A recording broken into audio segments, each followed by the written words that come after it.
again. Hear what that sounds like.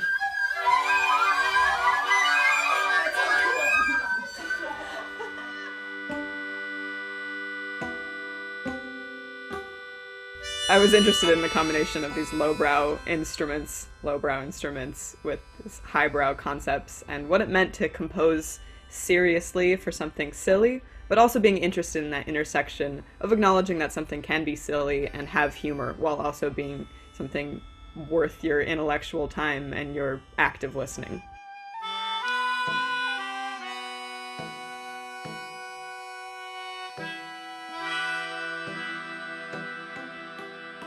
The whole time, the whole project, even though there was the challenge of getting to know the instruments and the challenge of composing for things you haven't heard, I really wanted the focus of the project to be joy and play. I mean, there's kind of the great coincidence that the verb to use an instrument is to play it. One of the things I wanted to think about was, what does it mean to listen to these new instruments when we're so familiar with what an orchestra sounds like? The Western audience in particular is really used to the sounds of trumpets and violins, and we're used to hearing those carry the melodies.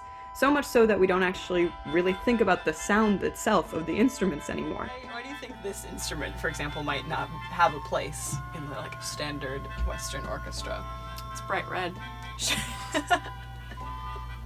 No fun allowed.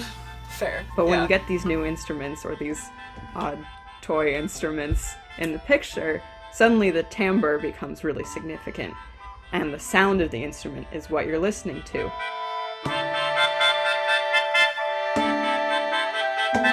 I basically applied to all conservatory programs and Brown, and I'm thankful every day that I'm here, not just because of the open curriculum and all of the explorations of every subject that I've taken here at Brown, because they've made me a full person and better composer.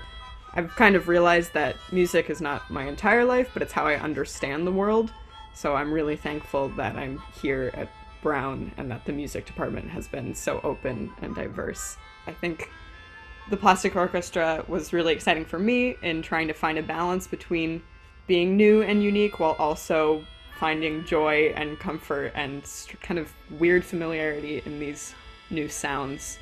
And I'm really interested in finding ways of exploring alternate sonic beauty through music. I think that's kind of the underlying goal of a lot of what I write.